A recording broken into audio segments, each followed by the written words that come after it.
All right, welcome everybody. My name is Tori Merritt. I'm a photographer from Washington State, and the past year I've been getting into a lot of portrait photography, and more recently than that, I've been doing some more film. I used to shoot film a few years ago, actually more longer than that, but I'm getting back into it finally, and really excited. I shot my first roll of Ilford HP5 down in Seattle with a model named Kati and a friend that was stylist for the day. Her name's Maya.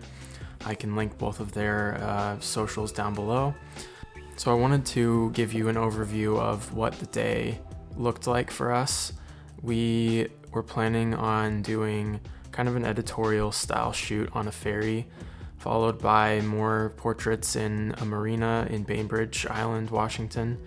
And then after that, we were able to sneak into this tiny little Airbnb, which had basically bare walls and just a few windows, but it's kind of amazing what you can create with just window light, and I would love to show you that in a second.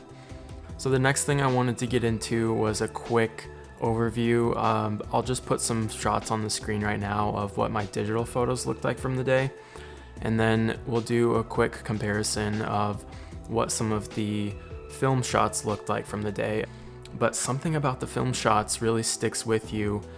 I noticed that Ilford HP5 has a ton of grain, and I don't know if for some reason my results are more grainy than what that film typically does. I like the heavy grain look, but I don't necessarily like it in every shot. And on portraits, it can either kind of make or break a shot.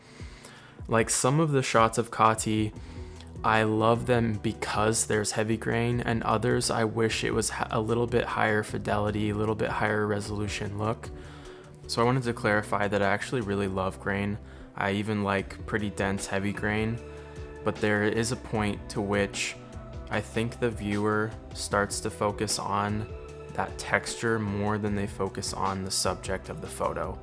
So if I were to summarize it, I would say grain, when it enhances a narrative or enhances the mood of the photo, is fantastic.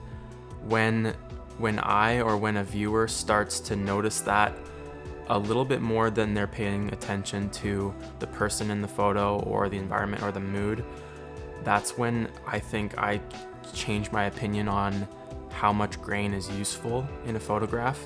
And I think at least in 35mm format with such a small film negative, Ilford HP5, it flirts with that line. It flirts with that line of being maybe a little too gritty.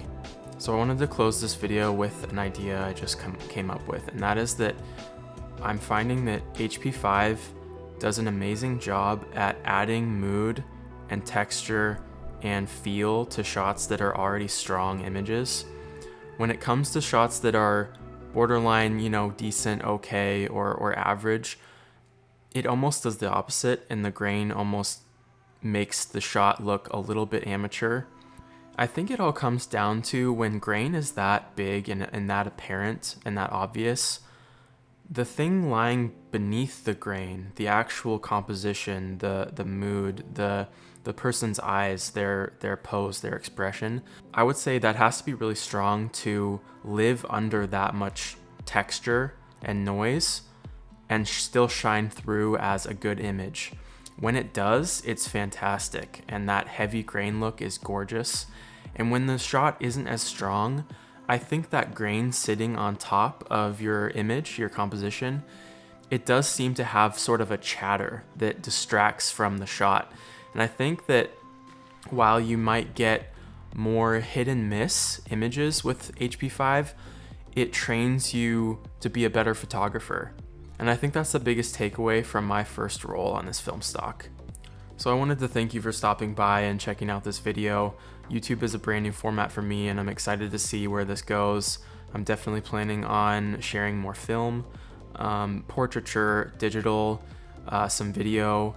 We'll just have to see where things go, and we'll see you next time.